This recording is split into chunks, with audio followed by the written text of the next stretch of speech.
দ্বাদশ শ্রেণীর ব্যবসা শিক্ষা শাখার শিক্ষার্থীরা, আমরা আবার মজুত পণ্য হিসাব রক্ষণ পদ্ধতির যে নিত্য মজুত পদ্ধতি এবং কালান্তিক মজুত পদ্ধতি, দুটো পদ্ধতি ছিল। সেই পদ্ধতির গত ক্লাসে একটা আমি গাণিতিক সমস্যা সমাধান করে দিয়েছিলাম, কিভাবে আমরা কালান্তিক পদ্ধতিতে এবং নিত্য মজুত পদ্ধতিতে লেনদেনসমূহ হিসাবের বইতে লিপিবদ্ধ করব। আজকে আমি আবার ঠিক একই রকমের আরেকটি গাণিতিক সমস্যা নিয়ে সমাধান করার জন্য তোমাদের সামনে এসেছি। তো আসলে একটা গাণিতিক সমস্যা তো সমাধান করলে শেখা যাবে না। আজকেও আমরা একটু একই রকমের একটা গাণিতিক সমস্যা সমাধান করার চেষ্টা করব এবং অল্পতে দেখি আমরা শেখা যায় কি না। একই রকম গত ক্লাসে ঠিক যেমনই একটা গাণিতিক সমস্যা ছিল, আজকে প্রায় একই রকমের একটা গাণিতিক সমস্যা নিয়ে আমি এসেছি। তো চলো আজকে আমরা আগে একটু প্রশ্নটা দেখে নিই। প্রশ্নটা কী আছে আমাদের? মার্চ 1 তারিখে ধারে পণ্য ক্রয় 25,000 টাকার, শর্ত 2/10/30, অর্থাৎ 10 দিন সময় দিয়েছে। 10 দিনের মধ্যে যদি আমি টাকা পরিশোধ করতে পারি সেক্ষেত্রে আমাকে 2% বাট্টা প্রদান করবেন। তবে সর্বোচ্চ 30 দিনের মধ্যে আমি টাকা পরিশোধ করতে হবে। FOB ডেস্টিনেশন, আমি তো আগে আলোচনা করেছি যে FOB ডেস্টিনেশন এবং শিপিং পয়েন্টের মধ্যে যদি ডেস্টিনেশন থাকে সেক্ষেত্রে ক্রেতা পণ্যের কোনো বহন খরচ প্রদান করবেন না, বিক্রেতাই সম্পূর্ণ বহন খরচ প্রদান করবেন। আর যদি FOB শিপিং পয়েন্ট থাকে সেক্ষেত্রে বিক্রেতা পণ্যের কোনো বহন খরচ প্রদান করবেন না, ক্রেতাই পণ্যের বহন খরচ প্রদান করবেন। তো যেহেতু এখানে আমরা ক্রয় করেছি সেহেতু আমরা এবং আমাদের FOB চুক্তিটা হচ্ছে ডেস্টিনেশন, আমরা কোনো পণ্যেরই বহন খরচ প্রদান করব না। 2 তারিখে বলা হচ্ছে যথাযথ পক্ষ কর্তৃক পরিবহন ব্যয় পরিশোধ। এখন যেহেতু এখানে আছে FOB ডেস্টিনেশন, তাহলে আমাদেরকে বুঝতে হবে পণ্যের পরিবহন খরচ পরিশোধ করার জন্য যথাযথ কর্তৃপক্ষ কারা। ডেস্টিনেশন থাকলে যথাযথ পক্ষ হচ্ছে বিক্রেতা। আমরা যেহেতু ক্রেতা, 2 তারিখে জাবেদাটা আমাদের জন্য প্রযোজ্য না। এটা বিক্রেতা তার জাবেদা বইতে জাবেদা দিবেন, আমরা ক্রেতারা না। 6 তারিখে ধারে বিক্রয় আছে। এভাবে আমাদের কয়েকটা লেনদেন আছে। আমরা আজকেও কালান্তিক মজুত পদ্ধতি, নিত্য মজুত পদ্ধতিতে আজকেও আমরা এই লেনদেনগুলোকে হিসেবের বইতে লিপিবদ্ধ করার চেষ্টা করব। চলো আমরা করি। জাবেদা দাখিলা,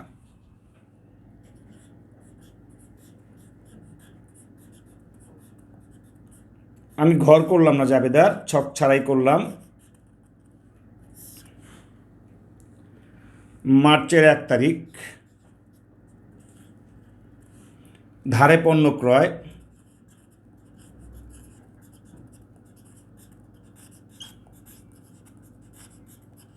মজুত পণ্য হিসাব ডেবিট 25,000 টাকা, পাওনাদার বা প্রদেয় হিসাব ক্রেডিট। পাওনাদার হিসাব ক্রেডিট 25,000 টাকা। আমরা ধারে পণ্য ক্রয় করলাম। ব্যাখ্যা দিব আমরা ধারে পণ্য ক্রয় 25,000 টাকা। মার্চের 2 তারিখ আমরা জানি এটা আমাদের কোনো জাবেদা দেওয়ার কিছু না। তবে আমরা কিন্তু অনেকেই একটা ভুল করি যে দেখো কিছু কিছু ঘটনা থাকে যেগুলো জাবেদা করার সময় আমরা খেয়াল করি যে ঘটনাগুলো আসলে আমাদের লেনদেন নয়। আমরা করি কি, এগুলোকে আমরা স্কিপ করে যাই, মানে আমরা ওই তারিখটাকে পুরোটা বাদ দিয়ে তারপর পরের তারিখে চলে যাই। কিন্তু আমার তোমার একটা দায়িত্ব হচ্ছে জাবেদা কি হবে বা জাবেদা হবে না, এটার যে কোনো জাবেদা দাখিলা হবে না, এটাও তুমি জানি কি না সেই বিষয়টাও আমরা পরীক্ষককে অবহিত করতে হবে। যিনি উত্তরপত্র মূল্যায়ন করবেন তাকে অবহিত করতে হবে যে এটার কোনো জাবেদা আমাদের হিসাবের বইতে হবে না বা এটা লেনদেন নয়। এই বিষয়টা কিন্তু আমরা অবহিত করতে হবে, অর্থাৎ তাদের জানার দরকার হতেই পারে যে আসলে তুমি জানি কি না যে এটার কোনো দাখিলা আমাদের হবে কিনা। এখন তুমি যদি কিছুই না লিখে তুমি যদি 6 তারিখটাকে 2 তারিখটাকে স্কিপ করে 6 তারিখে চলে যাই, তাহলে একজন পরীক্ষক এটা মনে করতেই পারেন যে আমি আর তুমি হয়তো 2 তারিখের লেনদেনের কোনো দাখিলাই জানি না, যার কারণে আমরা স্কিপ করে গিয়েছি। এই কাজটা করা যাবে না। লেনদেন হলে জাবেদা দাখিলা দিবা, আর যদি মনে করো যে না এটার জন্য তোমার কোনো দাখিলা হবে না, তাও তুমি লিখে দিতে হবে জাবেদা দাখিলা হবে না। তাহলে 2 তারিখের জন্য আমরা লিখে দিব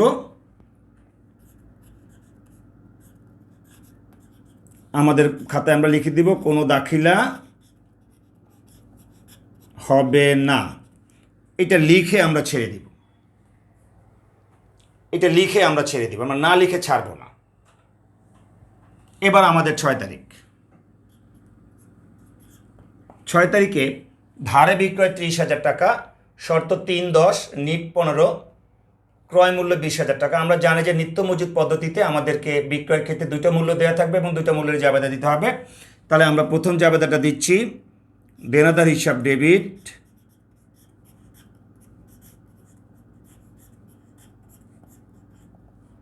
৳30,000।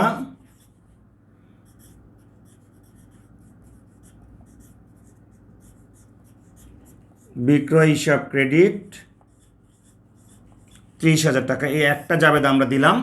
এখন আমাদেরকে আরেকটা জাবেদা দিতে হবে, ক্রয় মূল্য 20,000 টাকা। আমি এইটুকু মুছে ফেলি, এইটুকু মুছে ফেললে আমার মনে হয় আমরা আবার একটা জাবেদা দিতে পারি এখানে। যে 2 নম্বর জাবেদাটা,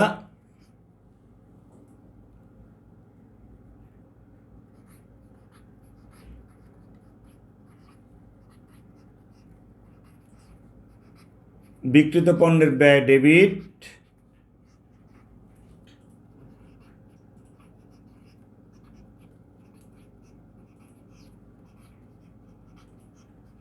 মজুদ পণ্য হিসাব ক্রেডিট 20,000 টাকা।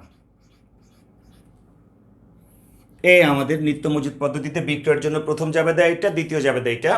এরপরে আমাদের 8 তারিখে বলা আছে 1 তারিখের 50% টাকা পরিশোধ, অর্থাৎ 1 তারিখে যে আমি 25,000 টাকা পণ্য ক্রয় করেছি ধারে, তার অর্ধেক টাকা 12,500 টাকা আমি পরিশোধ করেছি। তো আমি তোমাদেরকে গত ক্লাসে বলে দিয়েছিলাম যে আমরা যখন কোনো পাওনাদারকে টাকা পরিশোধ করতে যাব অথবা কোনো দেনাদারের কাছ থেকে টাকা আদায় করতে যাব, সেই ক্ষেত্রে আমাদেরকে অবশ্যই একটা জিনিস দেখে নিতে হবে, যে দুটো জিনিস দেখতে হবে, যে কোনো ফেরত আছে কিনা। ফার্স্ট ওয়ান হচ্ছে কোনো ফেরত আছে কিনা, অর্থাৎ তার সাথে আমার চূড়ান্ত লেনদেনটা হবে কত টাকা নিয়ে। আর ফাইনালি হচ্ছে যে আমি তার টাকাটাকে বাট্টাকালীন সময়ের মধ্যে দিচ্ছি বা নিচ্ছি কিনা, সেক্ষেত্রে আমাদের বাটার হিসাব করতে হবে। তো এখানে আমরা কাউন্ট করি যে আমরা 1 তারিখের পণ্য কোনো ফেরত আমরা দেইনি, তবে আমাদের সময় দিয়েছে 10 দিন, লাস্ট ডেট হচ্ছে 10 তারিখ। 1 তারিখে ক্রয় করেছি, 10 দিন সময় দিয়েছে, 10 তারিখ লাস্ট ডেট, কিন্তু আমি টাকা দিচ্ছি তাকে অর্ধেক 8 তারিখে। সেই ক্ষেত্রে আমি এই অর্ধেক টাকার উপরে কিন্তু 2% বাট্টা পাবো। মার্চের 8 তারিখ,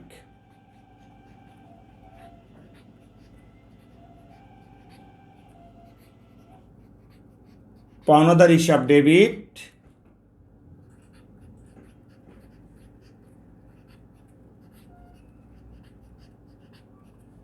নগদান হিসাব ক্রেডিট,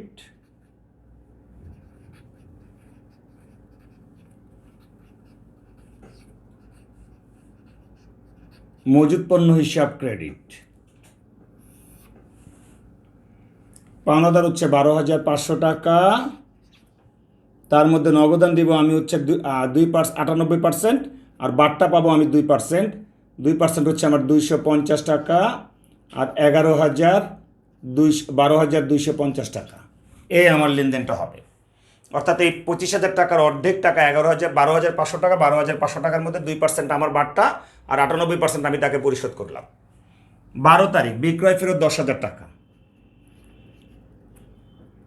দেখো, আমরা কিন্তু একটা জিনিস জানি, এটা আলোচিত, আমি আগে আলোচনা করেছি, যে বিক্রয়ের সময় আমাদের নিত্য মজুদ পদ্ধতিতে দুইটা মূল্যের জাবেদা দিতে হবে, একটা বিক্রয় মূল্য এবং একটা বিক্রিত পণ্যের ব্যয়ের মূল্য নিয়ে।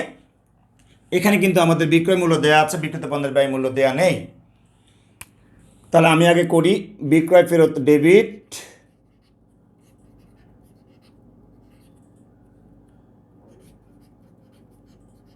বিক্রয় ফেরত হিসাব ডেবিট 10,000 টাকা,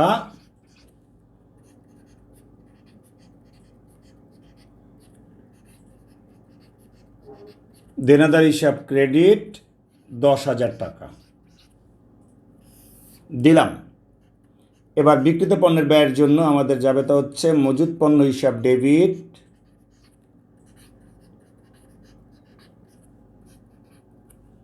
বিক্রিত পণ্যের ব্যয় হিসাব ক্রেডিট।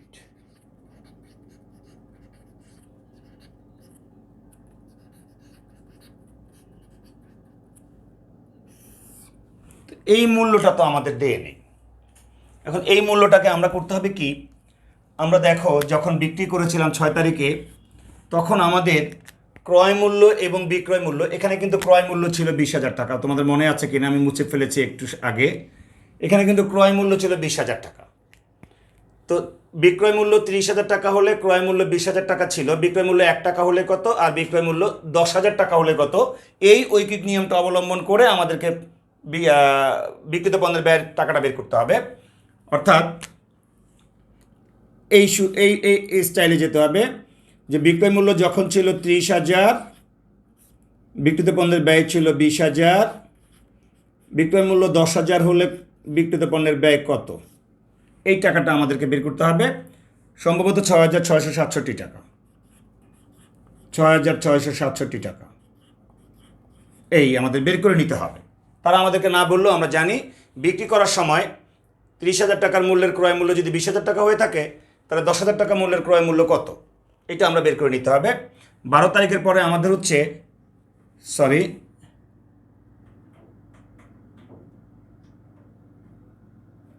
এটা 14 তারিখ, 14 তারিখে আছে 6 তারিখের পাওনা আদায় হলো। এই যে 6 তারিখে যে আমি পণ্য বিক্রি করলাম 30,000 টাকা, সেই টাকাটা আমি আদায় করতে পেরেছি। এখানে আমাদেরকে আবারও সেই দুইটা জিনিস হিসাব করতে হবে যে আমি যে পণ্য বিক্রি করেছিলাম 30,000 টাকার, সেখান থেকে কোনো পণ্য আমার কাছে ফেরত আসছে কি না, আর আমাদের বাট্টাকালীন সময়ের মধ্যে আমরা টাকাটা পাচ্ছি কি না। আসো, 6 তারিখের পণ্য 30,000 টাকার বিক্রি করেছিলাম, কিন্তু এইমাত্র আমার কাছে 10,000 টাকার পণ্য ফেরত আসলো, তাহলে তার সাথে আমার চূড়ান্ত লেনদেনটা হবে 20,000 টাকা নিয়ে। আমি পণ্য বিক্রি করেছি 6 তারিখে, সময় দিয়েছি 10 দিন, লাস্ট ডেট হচ্ছে 16 তারিখ 15 তারিখ, কিন্তু আমি আজকে টাকা পাচ্ছি 14 তারিখে। অবশ্যই সে আমাকে 20,000 টাকা দিবে না, কারণ তার সাথে শর্ত ছিল 10 দিনের মধ্যে টাকা পরিশোধ করতে পারলে 3% টাকা আমি তাকে ছাড়তে হবে। তো আজকে যেহেতু তিনি আমাকে 10 দিনের মধ্যেই টাকা পরিশোধ করছেন, ডেফিনেটলি আমি তাকে 3% টাকা ছেড়ে দিব, আর আমার পাওনা টাকার 97% টাকা আমি নিয়ে নিব। তাহলে আসো আমরা অঙ্কটা করি।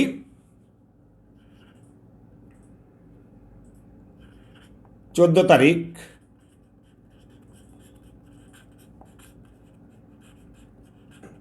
নগদান হিসাব ডেবিট,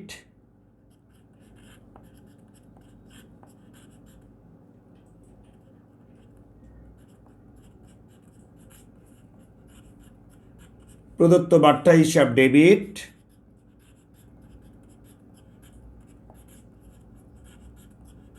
দেনাদার হিসাব ক্রেডিট।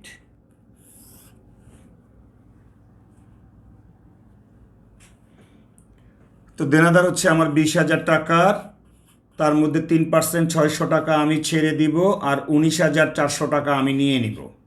দেখো লেনদেনটা মানে ঘটনাটা কত সহজ হয়ে যায়। আমি নিয়ে নিব।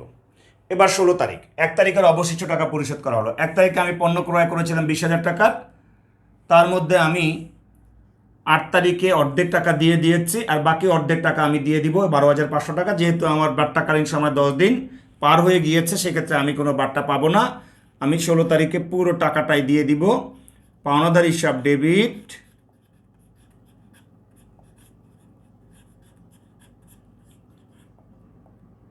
$12,500 টাকা,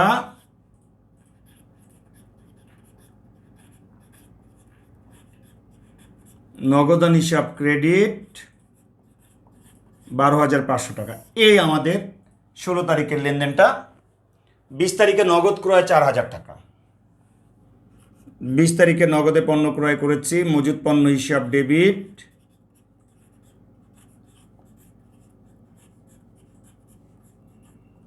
$4,000 টাকা,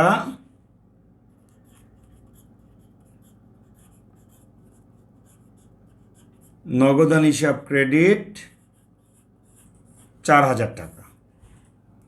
এবার বাকি আছে আমাদের 30 তারিখ, নগদ বিক্রি করেছি 6,000 টাকা, যার ক্রয় মূল্য হচ্ছে 80%। অর্থাৎ আমি 6,000 টাকার পণ্য নগদে বিক্রি করেছি, কিন্তু যে পণ্যটার আমার ক্রয় মূল্য ছিল বিক্রয় মূল্যের 80%। তাহলে আসো আমি এখানে আবার চলে আসি, আবার আমি একটু এখানে যাই। 30 তারিখে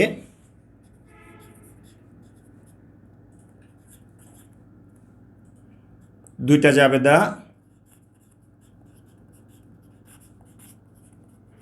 নগদান হিসাব ডেবিট 6,000 টাকা,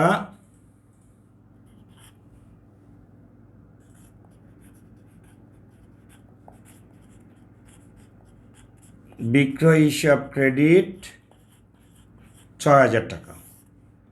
দ্বিতীয় জাবেদা হচ্ছে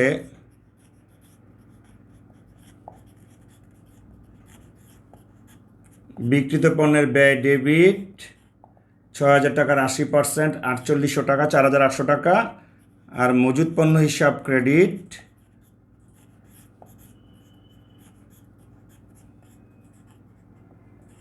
4,800 টাকা।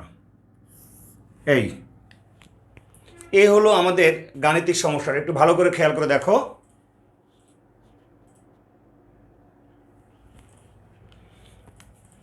তো আমাদের নিত্য মজুদ পদ্ধতিটা খুব বেশি কঠিন না, শুধু শব্দগত কিছু পার্থক্য ক্রয়ের ক্ষেত্রে, আর বিক্রয়ের ক্ষেত্রে আমাদের বিক্রয়ের সময় দুটো জাবেদা, বিক্রয় ফেরতের সময় দুটো জাবেদা। এইটুকুই হচ্ছে আমাদের কালান্তিক আর নিত্যর মধ্যে পার্থক্যটুকু। কালান্তিকে আমরা ক্রয় বলি, ক্রয় পরিবহন বলি, ক্রয় ফেরত বলি, ক্রয় বার্তা বলি। নিত্যতে আমরা সবগুলোর ক্ষেত্রে আমরা মজুদ পণ্য বলি, ক্রয়ের ক্ষেত্রে শেষ।